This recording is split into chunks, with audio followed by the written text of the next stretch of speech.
I was over the moon, having just married the love of my life. But one day, a package arrived for my mother-in-law.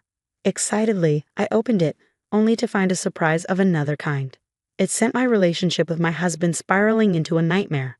But I'll be damned if I let her win. I refuse to let things go her way. My name is Jessica. I married my husband David just 6 months ago. We're still newlyweds, planning to make many happy memories together. But then something unimaginable happened. It started a month after our wedding. I was cleaning the house, now a full-time homemaker, when the doorbell rang. A package for me. The sender, my mother-in-law. A package from my mother-in-law? I wonder what it is, I thought. I had received no notice of a package being sent, and David hadn't mentioned anything either. Curious, I opened the box. Inside, I found clothes, not exactly fashionable and very well worn. What? What are these? Old clothes.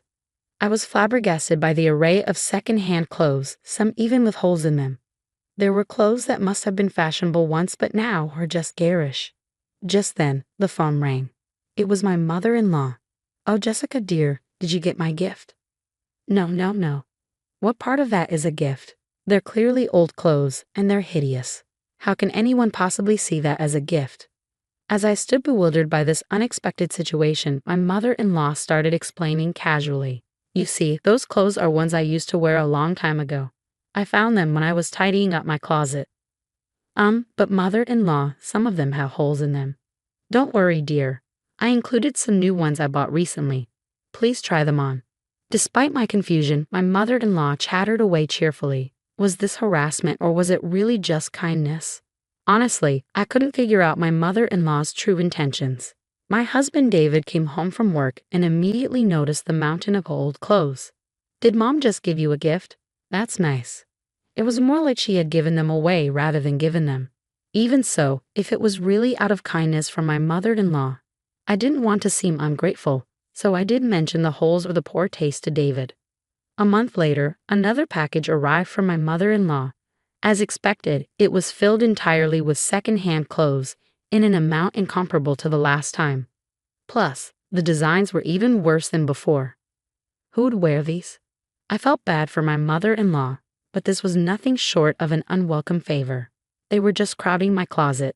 I should give them away or sell them at a flea market. As I was thinking this, the phone rang again. It was my mother-in-law. "Oh, Jessica, did the clothes arrive?" I gathered some really special pieces this time. My mother-in-law seemed overly cheerful. Even so, it would be problematic if she kept sending them regularly. "They're old and not to my taste. Mother-in-law, I appreciate your sentiment, but I don't usually wear such flashy clothes." When I indirectly refused, she suddenly got angry. Maybe my words had rubbed her the wrong way. "Excuse me, Jessica. What kind of things are you saying about the clothes I went out of my way to send?" The correct response is thank you. No, I appreciate the thought, but just wear them, Jessica. Sending you all those clothes will surely save you some money, won't it? The next time you come over, make sure you're wearing the stuff I've given you, okay? My mother-in-law gave me a one-sided command and then hung up the phone. I sighed. I made her angry. What was more, I never knew that she was the type of person to force her opinions on others so vehemently. That night, I decided to gather up my courage and talk to my husband about it. "David, do you have a minute?" "Wait, you got more presents from my mom." "Well, that's what I wanted to talk about." David was still under the impression that I was being sent presents I would enjoy. When I explained the situation, his eyes widened. "Second-hand clothes." "Yes, second-hand clothes, and they're not my style at all. I can't possibly wear the clothes your mom sent." I tried to gently refuse over the phone, and she got really upset. "Can you talk to her?" David stayed silent for a while. I was troubled because of the stuff his mom had sent. Surely he'd come up with a good solution to smooth things over between me and his mother. "I'll call Mom." David walked out onto the balcony and took out his smartphone. I hoped he would be able to resolve this situation over the phone with his mom. But when he came back from his call, he said something outrageous. "Mom told me she was just trying to do something nice by sending you clothes. You make it sound like it's a nuisance. You should be more grateful." I was baffled at David's words. "Hold on a minute. I told you, right? I can't wear those clothes. They're not my style at all. Mom said it's clothes she used to wear. Are you making fun of my mom's taste?" That's not what I meant. Besides, some of the clothes even have holes in them. Are you saying I should wear those? Enough. Mom started crying when I told her you didn't like the clothes. Please don't upset her anymore. After yelling at me, David stormed off into his own room, slamming the door behind him. Wait, what? Is this my fault? I never thought David would take his mom's side. Even if he didn't exactly take my side, he could at least try to understand my feelings. I felt as if I had been betrayed by my husband. Ultimately, another package from my mother-in-law arrived the following month. When I visited my in-laws' home, and it was discovered that I wasn't wearing the clothes she had sent, she exploded. I went to all this trouble to send them to you. Why aren't you wearing them? Yeah, Mom went out of her way to send them to you. David joined her side against me. No one really cares or notices what you're wearing. More importantly, it's absolutely the worst that you're wasting Mom's kindness like this. It seemed David was completely on his mother's side. Do you even understand how I feel being given tasteless old clothes, some even with holes that are out of style? I felt everything was becoming absurd. All my effort not to spoil my relationship with my mother-in-law and all my explanations to my husband seemed to be in vain. Ignoring my feelings, David started treating me more like a housemaid than ever before. What is this food? Are you skimping on it? You're lacking awareness as a wife. You're a full-time housewife, so you should do better. There are wrinkles in the laundry. My mother wouldn't make a mistake like this. Do it perfectly. Is he her mini-me? I thought. He was becoming incredibly picky. When I bought new clothes, he yelled, "Even though you wasted Mom's kindness, you're buying new clothes." I didn't know if I could continue this married life any longer. I was pushed to the point where I started to think like that. Then, one day, David's company's trip was confirmed.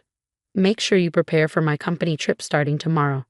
I was naturally frustrated, being treated almost like a housemaid recently. However, upon thinking, this might be a chance for revenge. My mother-in-law was still sending me tasteless, worn-out clothes, from men's to children's items, even things that I had no idea what they were. Recently, she even started sending me clothes so dirty I wondered where she picked them up.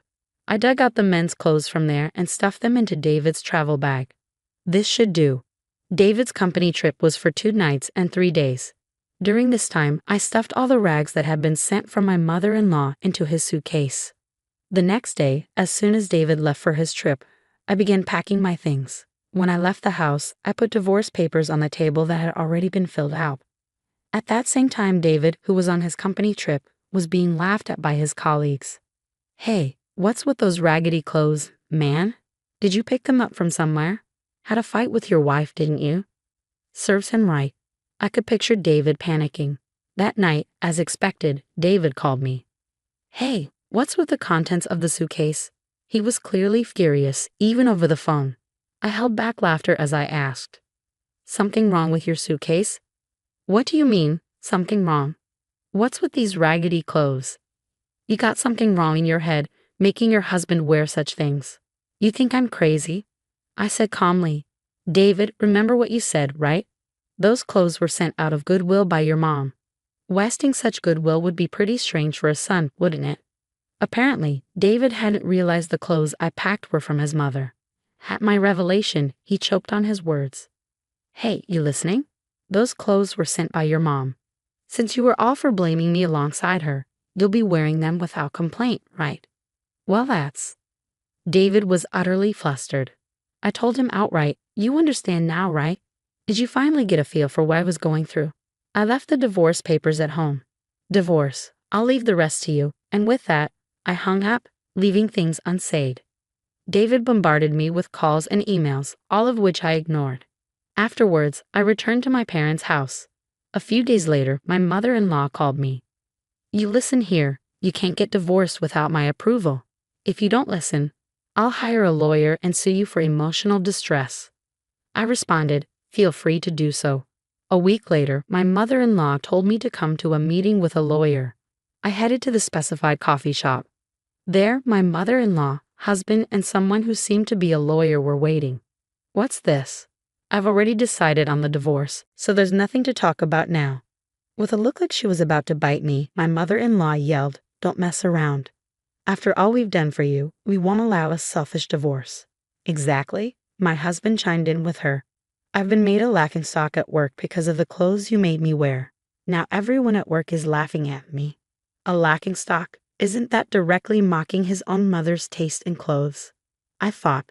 As I laughed in front of him, my mother-in-law glared with her eyes wide open. What's so funny? You're such a cheeky wife. She then turned to the lawyer. Hey, Mr. Lawyer, she can't possibly request a divorce from her position, can she? I was told that the wife was the one causing the trouble. The lawyer questioned, looking puzzled. To this I clearly stated, no, it's the other way around. I'm the one who's been harassed by my mother-in-law and husband, being sent clothes like garbage every single month. Upon hearing this, the lawyer seemed perplexed. This is completely different from what I was told. My mother-in-law also seemed flustered. Impatient with their reactions, my husband abruptly stood up. That's it.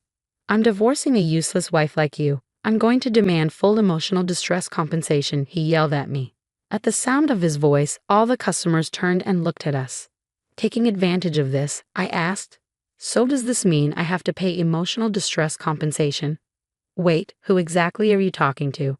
The person behind me. Huh. David and my mother-in-law were puzzled. I kindly clarified. Just then, a figure from the back of the room appeared before us. David and my mother-in-law were taken aback, their mouths agape with surprise. It's been a while, Mom. David. The person who appeared was David's brother Sam. Sam, why are you here? Why am I here? Well, to defend Jessica, of course. Sam, David's older brother, is a renowned attorney specializing in divorce. Initially, my mother-in-law saw his counsel, but when it became apparent that I was the one wronged, he chose to defend me. Wait a minute, Sam. Why? I asked you to defend me, and you declined. Of course I did, Sam raised his voice, because it's clear to me that Jessica isn't at fault. Having heard her side of the story, I learned that you've been using the money I've been sending home every month under the pretense of hard times to torment Jessica, haven't you? That is. Indeed, my mother-in-law had been receiving money from Sam every month. Surely some of it was used for living expenses, but she was using the excess to buy shoddy clothes to send to me, all for the purpose of tormenting me. Sam, in a short time, had researched these facts and saved the evidence. And you, David, the verbal abuse you hurled at Jessica earlier, it's all been recorded.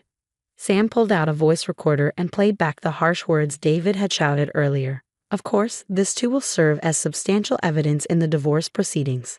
Hey Sam, you're kidding, right? Why would you side with Jessica instead of your own family?